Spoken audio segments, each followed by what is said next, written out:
BJP हर मंच से कहती है हम परिवारवाद के खिलाफ हैं। कांग्रेस तो डायनेस्टिक पॉलिटिक्स की पार्टी है, हम तो मेरिट पर भरोसा करते हैं। प्रधानमंत्री मोदी तो लगभग हर रैली में ये लाइन दोहराते हैं, परिवारवाद ने इस देश को बर्बाद कर दिया है। लेकिन यहाँ रुकिए, असली सवाल ये है, क्या बीजेपी खुद परिवारवाद से मुक्त है? क्योंकि अगर आप फैक्ट्स उठाकर देखें तो कहानी बिल्कुल उलट नजर आएगी। सबसे पहले आते हैं अमित शाह के बेटे जय शाह पर। क्रिकेट से कोई लेना देना नहीं, न खिलाड़ी, न कोच, न ही कभी किसी मैदान पर पहचान। लेकिन आज हालत यह है कि वो सिर्फ भारतीय क्रिकेट बोर्ड ही नहीं, बल्कि आईसीसी यानी अंतर्राष्ट्रीय क्रिकेट की राजनीति तक में अपना दबदबा रखते हैं। सोचिए, मेरिट कहाँ गया और परिवारवाद कहाँ खड़ा है। अब नितिन गडकरी के बेटे सारंग और निखिल गडकरी, इनकी एथेनॉल कंपनियों का टर्नओवर पिछले एक साल में इतना बढ़ा कि आसमान छू गया। और ये वही समय था जब उनके पिता नितिन गडकरी बतौर मंत्री एथेनॉल ब्लेंडिंग पॉलिसी को जोर शोर से पुश कर रहे थे। यानी बाप ने नीतियां बनाई और बेटों ने मुनाफा कमाया। यानी E20 से लेकर T20 तक कहानी एक ही है, पावर का इस्तेमाल और नेपोटिज्म का फायदा। इस वीडियो में हम डिटेल में समझेंगे कैसे जय शाह बिना किसी क्रिकेट बैकग्राउंड के बीसीसीआई से होते हुए आज आईसीसी तक पहुंच गए। कैसे उनकी कंपनी ने सिर्फ एक साल में 16,000% की ग्रोथ दिखाई और 80 करोड़ रुपए कमा लिए। कैसे गडकरी के बेटे एथेनॉल पॉलिसी से करोड़ों का खेल बना रहे हैं ठीक उसी वक्त जब उनके पिता खुद नीति गढ़ रहे हैं। और सबसे अहम, मोदी जी के वो एंटी नेपोटिज्म वाले बयान जो हर रैली में सुनाई देते हैं, उनका सच क्या है? क्योंकि भारत में आज जो हो रहा है वो सिर्फ राजनीति नहीं, आयरनी का सबसे बड़ा नमूना है। नमस्कार, मेरा नाम है अनुज। आइए इस वीडियो में समझते हैं इन सब के पीछे का सीन क्या है। कहानी शुरू होती है 2013 से। उस वक्त जय शाह की उम्र महज 24 साल थी और ठीक उसी उम्र में वो बन गए joint secretary of Gujarat cricket association GCA के। अब यहाँ सोचने वाली बात है, 24 बरस का एक नौजवान जिसके पास ना कोई क्रिकेट का बैकग्राउंड, ना कोई बड़ा एडमिनिस्ट्रेटिव एक्सपीरियंस, अचानक इतनी बड़ी जिम्मेदारी कैसे पा गया? जवाब मुश्किल नहीं। उसी दौर में उनके पिता अमित शाह GCA के टॉप पर थे। यानी जहां पिता बॉस हो, वहां बेटे का राइज होना लगभग तय है। बाकी लोग तो जिस उम्र में MBA की फीस भरने के लिए लोन ढूंढते रहते हैं, भाई साहब जॉइंट सेक्रेटरी बन गए। लेकिन असली ट्विस्ट आया 2016 में। सुप्रीम कोर्ट की तरफ से बीसीसीआई को झटका लगा है। सुप्रीम कोर्ट की ओर से फरमान आया है बीसीसीआई को। सुप्रीम कोर्ट ने अंतरिम आदेश जारी किया है जिसमें यह कहा गया है कि लोढ़ा कमेटी की सिफारिश माननी होगी बीसीसीआई को। सुप्रीम कोर्ट की लोढ़ा कमेटी ने क्रिकेट और खेलों की गवर्नेंस सुधारने के लिए सख्त रिफॉर्म्स लागू किए। उसमें साफ लिखा था, एक ही फैमिली के 2 लोग एक साथ किसी एसोसिएशन में पोस्ट पर नहीं रह सकते और हर टर्म के बाद एक कूलिंग ऑफ पीरियड जरूरी होगा। लेकिन ग्राउंड रियलिटी कुछ और थी। अमित शाह और जय शाह दोनों अपनी अपनी चेयर्स पे चिपके रहे। इलेक्शंस डिले कर दिए गए, सुप्रीम कोर्ट का ऑर्डर सिर्फ कागज पर रह गया और फादर सन रूल मैदान पर जारी रहा। यहीं से शुरू होती है जय शाह की मीटियोरिक राइज वाली कहानी। 2019 में वो पहुंच गए बीसीसीआई सेक्रेटरी की कुर्सी पर, यानी देश की सबसे पावरफुल क्रिकेट बॉडी का सबसे ताकतवर पद। फिर 2021 में बने एशियन क्रिकेट काउंसिल ACC के प्रेसिडेंट और 2024 में पूरी दुनिया की क्रिकेट गवर्निंग बॉडी ICC के चेयरमैन। अब जरा सोचिए, जहां दुनिया के क्रिकेट एडमिनिस्ट्रेटर्स को 30 से 40 साल लग जाते हैं टॉप तक पहुंचने में, वहां अमित शाह का बेटा सिर्फ 10 साल में क्रिकेट की दुनिया का सुप्रीम बॉस बन गया। तो सवाल उठता है, क्या ये सच में मेरिट का चमत्कार है या फिर सिर्फ शाह सरनेम का मैजिक? लेकिन कहानी यही खत्म नहीं होती। क्रिकेट बोर्ड से आगे बढ़कर मामला पहुंचता है बिजनेस एम्पायर तक। जय शाह की company temple enterprise private limited, 2014 से 15 में इस कंपनी का टर्नओवर था सिर्फ 50,000 और अगले ही साल 2015-16 में वही टर्नओवर सीधा पहुंच गया 80 करोड़, यानी लगभग 16,000 गुना का ग्रोथ। इस पूरे चमत्कार का पर्दाफाश हुआ 2017 में, जब द वायर ने रिपोर्ट छापी द गोल्डन टच ऑफ जय अमित शाह। उसमें पहली बार सामने आया कि कैसे लॉस मेकिंग कंपनी अचानक करोड़ों का कारोबार करने लगी। How Jay Shah's fortunes rose 16,000 times after the BJP came to power, from revenues of 50 lakhs to 80 crores, all thanks to a sudden influx of cash that his company received. Now this led the Congress to allege that Jay Shah has profited from crony capitalism. Report में loan details भी थे। रिलायंस से जुड़े एक BJP MP की company से 15 करोड़ 78 लाख का unsecured loan, एक कोऑपरेटिव बैंक से 25 करोड़ की क्रेडिट फैसिलिटी और IREDA जैसी संस्था से 10 करोड़ से ऊपर का लोन, सब कुछ ऐसे सेक्टर में जिसमें जय शाह का कोई प्रीवियस एक्सपीरियंस ही नहीं था। जैसे ही रिपोर्ट छपी, देश भर में हंगामा मच गया। Two Jay Shah companies, Temple Enterprises and Kusum Finserv. Before the BJP came to power, they had loans of 1.3 crore rupees.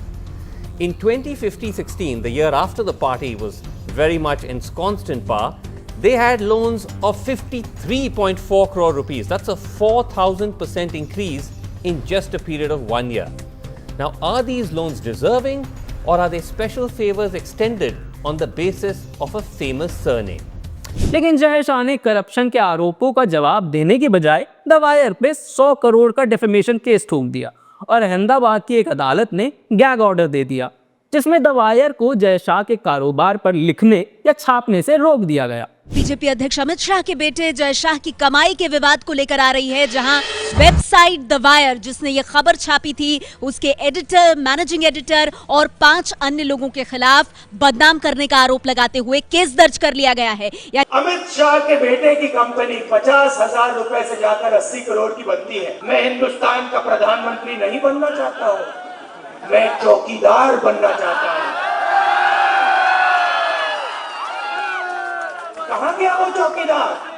Amit Shah के बेटे जय शाह पर गुजरात की रैली में सवाल उठाने से पहले राहुल गांधी ने ट्विटर के जरिए पीएम मोदी को लपेट लिया। राहुल ने लिखा, मोदी जी, जय शाह ज्यादा खा गया, आप चौकीदार थे या भागीदार, कुछ तो बोलिए। देश भर के पत्रकारों ने इसे प्रेस फ्रीडम पर हमला बताया। मामला सुप्रीम कोर्ट तक गया। बाद में हाई कोर्ट ने आंशिक रूप से गैग हटाया। कहा, रिपोर्ट कर सकते हो, लेकिन नरेंद्र मोदी का नाम बिजनेस से जोड़कर मत लिखो। यानी जो सबसे अहम सवाल था 2014 में बीजेपी के सत्ता में आने के बाद ही ये चमत्कार क्यों हुआ, उस पर चर्चा पर प्रैक्टिकली रोक लगा दी गई। इस बीच अमित शाह खुद सामने आए अपने बेटे को डिफेंड करने के लिए। उन्होंने कहा, जय शाह की कंपनी ने कोई सरकारी जमीन या कॉन्ट्रैक्ट नहीं लिया, टर्नओवर बड़ा जरूर है लेकिन प्रॉफिट नहीं हुआ। 80 करोड़ के कारोबार के बावजूद 1.5 करोड़ का नुकसान हुआ। उनका कहना था, इसमें कोई करप्शन नहीं, ये सब विपक्ष का प्रोपेगेंडा है। लेकिन यहाँ आयरनी साफ दिखती है। एक तरफ मोदी जी का नारा न खाऊंगा न खाने दूंगा जनता के सामने खड़ा किया जा रहा था, और दूसरी तरफ अमित शाह की कंपनी 16,000 गुना की ग्रोथ दिखा रही थी। अब आते हैं दूसरी कहानी पर, नितिन गडकरी और उनके बेटे की। ये कहानी है, फादर पॉलिसी बनाता है, बेटा प्रॉफिट कमाता है। गडकरी सालों से कहते आए हैं एथेनॉल ही देश का भविष्य है। उनका तर्क था, E20 पेट्रोल पोल्यूशन घटाएगा, किसानों की इनकम बढ़ाएगा और फॉरेन ऑयल इंपोर्ट कम करेगा। क्या ये देश का इंपोर्ट 22 लाख करोड़ का जो इकोनॉमी से पैसा जा रहा है वो कम नहीं होना चाहिए? क्या दिल्ली में ये प्रदूषण से आप सब लोग जिस प्रकार का सामना कर रहे हैं, प्रदूषण कम नहीं होना चाहिए?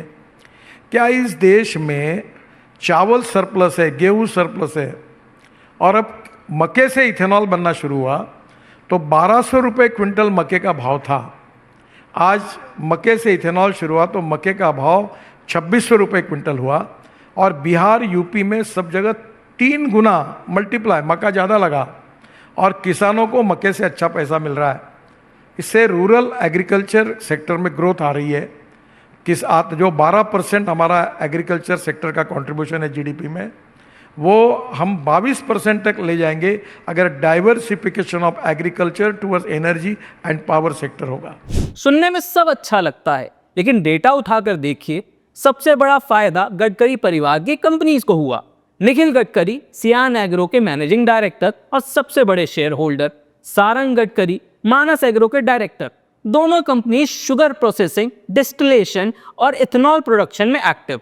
अब आंकड़े देखिए, 2024 के जून क्वार्टर में सियान एग्रो का रेवेन्यू था 18 करोड़। 2025 में जून क्वार्टर तक वही रेवेन्यू पहुंच गया 523 करोड़। कंपनी का शेयर प्राइस जनवरी 2025 में था 37 रुपए, सितंबर 2025 तक वही पहुंच गया 1200 रुपए। ये कोई नॉर्मल स्पाइक नहीं था, ये उस वक्त हुआ जब सरकार ने E20 ब्लेंडिंग को अग्रेसिवली लागू किया। डिमांड फिक्स हो गई। ऑयल मार्केटिंग कंपनीज ने इथेनॉल सप्लायर से मैसिव कॉन्ट्रैक्ट्स लेने शुरू कर दिए, और सप्लायर्स की लिस्ट में गडकरी बेटों की कंपनी सबसे ऊपर थी। मानस एग्रो पहले से शुगर इथेनॉल चेन में थी, बाद में लिकर ब्रांड्स भी लॉन्च किए, यानी पूरी वैल्यू चेन शुगर केन से लेकर एथनॉल और पोर्टेबल अल्कोहल तक गडकरी बेटों के हाथ में कंसोलिडेट हो गई। अब आयरनी देखिए, गडकरी बार बार कहते हैं मेरे बच्चे राजनीति में इंटरेस्ट नहीं रखते, चुनाव नहीं लड़े। ठीक है, उन्होंने टिकट नहीं मांगा, लेकिन नेपोटिज्म सिर्फ टिकट लेने से थोड़ी आता है। नेपोटिज्म ये भी है कि पिता नेशनल फ्यूल पॉलिसी बनाए और बेटों की कंपनीज उसी से करोड़ों कमा ले। यहाँ फैक्ट्स किसी बयान या आरोप पर नहीं, बल्कि फाइनेंशियल डिस्क्लोजर्स और स्टॉक मार्केट डेटा पर टिके हैं। पॉलिसी बदली, डिमांड बढ़ी और गडकरी बेटों की कंपनियों का ग्राफ आसमान छू गया। तो अब सवाल सीधा है, मोदी जी हर चुनाव भाषण में कहते हैं परिवारवाद लोकतंत्र को खा रहा है, मेरिट को दबा देता है। परिवारवाद, इसके प्रति देश का बहुत रोष है, क्योंकि परिवारवाद देश के टैलेंट को पूरी तरह नकारता है। लेकिन जब ये लाइन गूंज रही थी, उसी वक्त जय शाह क्रिकेट बोर्ड से लेकर आईसीसी तक पहुंच चुके थे। निखिल और सारंग गडकरी की कंपनी का रेवेन्यू 18 करोड़ से 523 करोड़ तक पहुंच चुका था। यानी बीजेपी के सबसे बड़े चेहरे जिनके नाम पर पार्टी चलती है, उन्हीं के बेटे आज नीति और सत्ता से सबसे ज्यादा फायदा उठा रहे हैं। तो क्या मोदी जी का परिवारवाद के खिलाफ युद्ध सिर्फ ऑपोजिशन के लिए है? क्या ना खाऊंगा और ना खाने दूंगा महज एक जुमला रह गया? क्योंकि हकीकत तो ये नहीं कहती। E20 से लेकर T20 तक हर जगह परिवारवाद बीजेपी के भीतर सांस ले रहा है। यानी स्पीचेस में परिवारवाद खत्म करना है, लेकिन असलियत में परिवारवाद पावर और पॉलिसी से खल खूल रहा है। और यही है सबसे बड़ी आयरनी, जिस परिवारवाद को बीजेपी कांग्रेस पर हमला करने के लिए इस्तेमाल करती है, वही परिवारवाद बीजेपी के अपने घर में गहरी जड़ें जमा चुका है। तो अब बारी आपकी है, नीचे कमेंट्स में लिखकर बताइए आपको ये राइज मेरिट का लगता है या परिवारवाद का मैजिक। और हाँ, अगर आपको लगता है ये सवाल जनता तक पहुंचना चाहिए तो इस वीडियो को शेयर कीजिए। मिलते हैं अगली वीडियो में। नमस्कार।